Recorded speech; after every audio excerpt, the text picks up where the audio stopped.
سبيل الدموع سبيل مريح تنهدى يا صاحي كي تستريح وبث Assalamualaikum warahmatullahi wabarakatuh.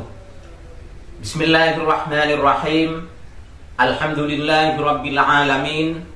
Wassalatu wassalamu ala asyrafil anbiya'i wal mursalin Sayyidina wa maulana Muhammadin wa ala alihi wa sahbihi ajma'in, amma ba'du. Saudaraku, sahabat-sahabatku yang sangat saya muliakan, mudah-mudahan kita semua dimuliakan oleh Allah Subhanahu wa ta'ala.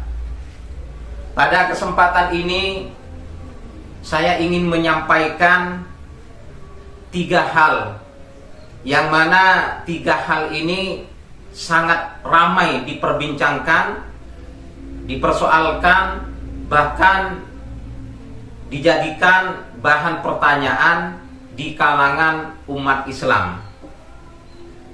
Yang mana 3 hal ini berkaitan dengan wanita haid, terkhusus wanita haid yang mana haidnya itu sudah putus, haidnya itu sudah selesai, namun wanita tersebut masih belum melakukan mandi besar, masih belum melakukan mandi yang dapat menghilangkan hadasnya, yaitu haid.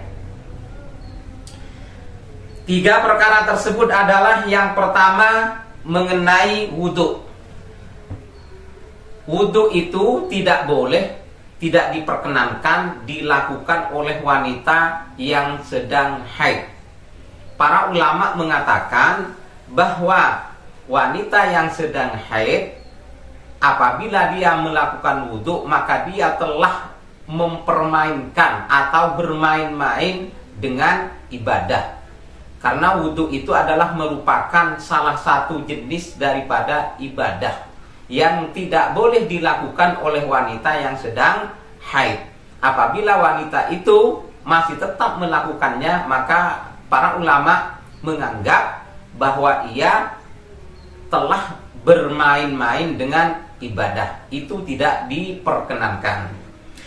Kemudian bagaimana apabila wudhu itu dilakukan oleh wanita yang haidnya sudah putus, yang haidnya sudah selesai, namun dia masih belum mandi besar, dia masih belum mensucikan dirinya dengan mandi besar, maka itu diperbolehkan, ya.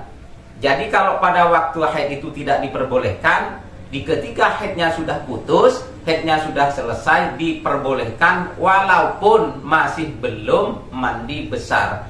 Bahkan di ketika hendak mandi besar disunnahkan, seperti itu. Kemudian yang kedua adalah mengenai membaca Al-Quran.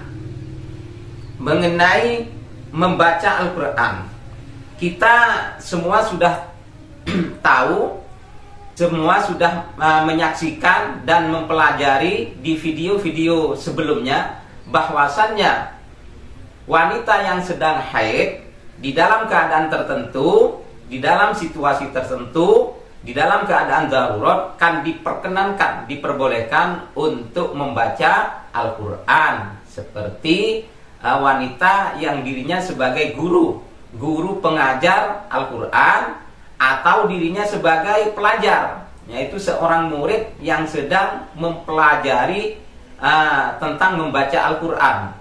Atau wanita yang sedang haid itu merupakan penghafal Al-Quran yang dirinya sangat khawatir terhadap hilangnya hafalannya, maka di ketika itu mereka kan diperbolehkan untuk membaca Al-Quran. Nah, ini harus diperhatikan, ya, bahwasanya hal tersebut diperbolehkan, kan ada aturan-aturannya, ada rambu-rambunya, itu harus diperhatikan betul. Nah, kebolehan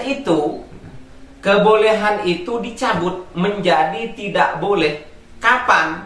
Yaitu di ketika wanita haidnya sudah putus, darah haidnya sudah selesai, namun dia masih belum mandi besar, dia masih belum mensucikan dirinya, maka dia tidak diperbolehkan lagi untuk membaca Al-Quran, walaupun dia berstatus sebagai guru pengajar Al-Quran, berstatus sebagai murid atau pelajar membaca Al-Quran, berstatus sebagai penghafal Al-Quran yang mempunyai kekhawatiran untuk hilang hafalannya kalau tidak baca Al-Quran. Itu tidak diperkenankan, tidak diperbolehkan di ketika haidnya sudah putus, haidnya sudah selesai, namun dia masih belum mandi besar.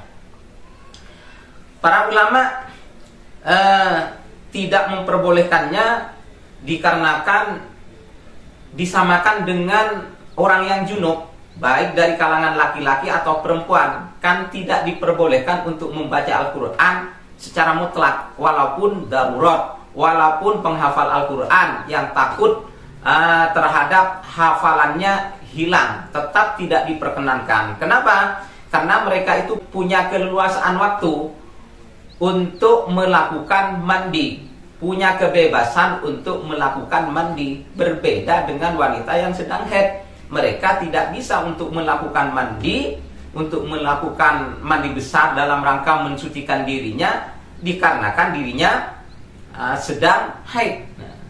Nah, sementara wanita yang sudah putus dari haidnya, darahnya sudah selesai, itu sama dengan orang yang junub dalam hal apa? Dalam hal punya kebebasan untuk melakukan mandi besar, akan tetapi dia tidak melakukannya. Oleh karena itu, yang tadinya diperbolehkan membaca Al-Quran dikarenakan situasi tertentu, dikarenakan darurat misal, maka sekarang setelah dia mempunyai keleluasaan, kebebasan untuk melakukan mandi besar, namun dia tidak melakukannya, maka tidak diperkenankan, yakni tidak diperbolehkan.